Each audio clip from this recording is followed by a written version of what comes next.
दोस्तों, हर आदमी का एक भाग्य होता है और कोई भी किसी का भाग्य विधाता नहीं होता है। नमस्कार दोस्तों, आप सभी का स्वागत है आपके अपने YouTube चैनल धार्मिक ज्ञान कथा में। दोस्तों, इस कहानी में किसी राज्य पर एक राजा राज करता है। उसकी 3 बेटियां भी थी। राजा खुद को बहुत नेकदिल व्यक्ति मानता था और उसकी गलतफहमी थी कि उसकी तीनों बेटियों का भाग्य उसकी मुट्ठी में है। पर यह गलत है, क्योंकि हर आदमी का भाग्य उसके खुद के हाथ में होता है। हम खुद अपना भाग्य बनाते हैं। पर यही बात राजा को उसकी तीसरी बेटी ने समझाई। तब से उसको समझ आ गया कि किसी आदमी का भाग्य खुद उसके हाथों में होता है।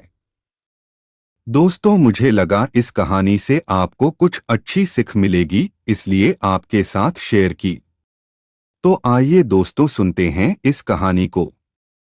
दोस्तों, एक दिन राजा ने अपनी तीनों बेटियों को बुलाया और कहा, जो मेरा है वो सब तुम्हारा है। मुझसे ही तुम तीनों को जीवन मिला है और मेरी ही इच्छा से तुम्हारा भूतकाल, वर्तमान और भविष्य बना है और बनेगा। तुम तीनों का भाग्य मेरी मुट्ठी में है। राजा के इतना कहने पर उसकी 2 बेटियों ने शांत भाव से हाँ कर दी, पर तीसरी बेटी ने कहा, हालांकि मुझे भी हाँ कहनी चाहिए, लेकिन मुझे नहीं लगता कि मेरा भाग्य आपकी मुट्ठी में है। राजा इस बात को सुनकर गुस्सा हो गया और अपनी बेटी के इन कथनों को चुनौती समझा। उसने खुद को सही साबित करने का फैसला लिया और अपनी तीसरी बेटी को जेल में कैद कर दिया। पुराने जमाने की बात है, एक राजा था जो अपने विचार, विवेक और नेकदिली पर बहुत ज्यादा भरोसा करता था। उसे लगता था कि वो दूरदर्शी, न्यायी और विचारशील व्यक्ति है। तीसरी बेटी कई सालों तक जेल में पड़ी रही। राजा और उसकी 2 बेटियां अपने जीवन का मजा लेते रहे। राजा यही सोचता कि मेरी जिद्दी बेटी मेरे हुक्म और इच्छा से जेल में बंद है और कोई भी यही समझेगा कि राजा का हुक्म चला और वही हुक्म इस लड़की का भाग्य बन गया। सभी लोग यही सच समझने लगे कि राजा की बेटी ने जरूर कुछ ऐसा किया होगा जिससे उसकी ये हालत है, वरना कोई राजा, बाप अपनी बेटी को ऐसी सजा देना चाहे। राजा भी कभी कभार अपनी बेटी को देखने आता रहा। उसकी बेटी अब बहुत कमजोर हो गई थी, पर उसका फैसला अभी भी वही था।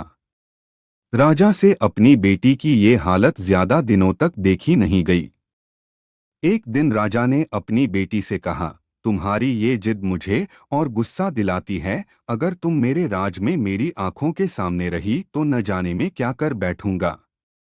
मैं तुझे मौत की सजा सुना सकता हूँ, पर मैं नेकदिल हूँ, इसलिए मैंने फैसला लिया है कि अब से तुम मेरे राज्य से जो सटी हुई जंगली जमीन है, जहाँ जानवरों का बसेरा है, अब तुम भी वही रहोगी।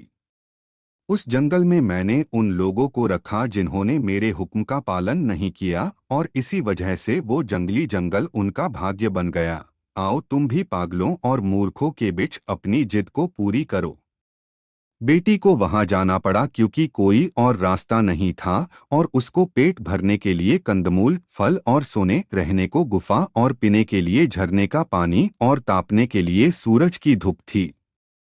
वह खुली हवा और फल फूलों से कुछ ही दिनों में तरोताजा हो गई। उसने खेती की और फसलें उगाई, गुफा को अपना घर बना लिया और उसी में अपना बसर करती रही। एक दिन न जाने कहां से एक भटकता हुआ राहगीर वहां आ पहुंचा, तो वही हुआ जो सदा से होता आया है। राहगीर और राजा की बेटी में प्यार हो गया और वही अपनी दुनिया बसा ली। जंगल में मंगल हो गया और उन दोनों ने उस जंगल में रहने वाले अन्य लोगों की मदद से उनके साथ जंगली जंगल को एक शहर बना दिया।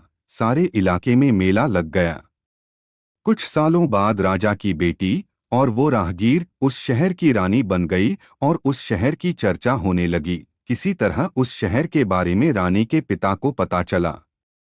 राजा उस जगह को देखने पहुंचना भी था, क्योंकि जिन लोगों से वो नफरत करता उन लोगों ने इस देश में एक नई जगह बनाई थी।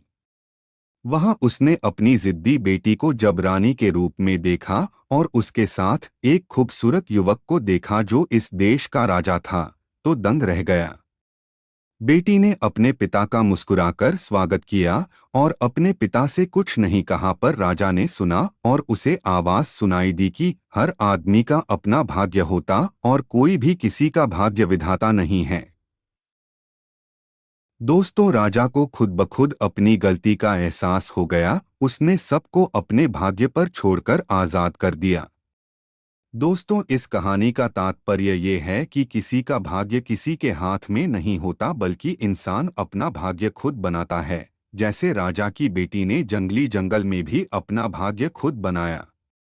राजा ने कहा, तुम तीनों का भाग्य मेरे हाथों में है, पर ऐसा नहीं है। हर व्यक्ति का भाग्य उसके खुद के पास होता है। बस फर्क ये है कि कोई बुरी परिस्थिति में भी अपना अच्छा भाग्य बना लेता है, तो कोई नहीं बना पाता। दोस्तों, अगर आपको इस कहानी से कुछ सीख मिली है तो इस वीडियो को ज़्यादा से ज़्यादा लाइक और शेयर कीजिए और चैनल को सब्सक्राइब ज़रूर करिए। और दोस्तों, आपको आज की कहानी कैसी लगी हमें कमेंट करके ज़रूर बताएं। धन्यवाद दोस्तों।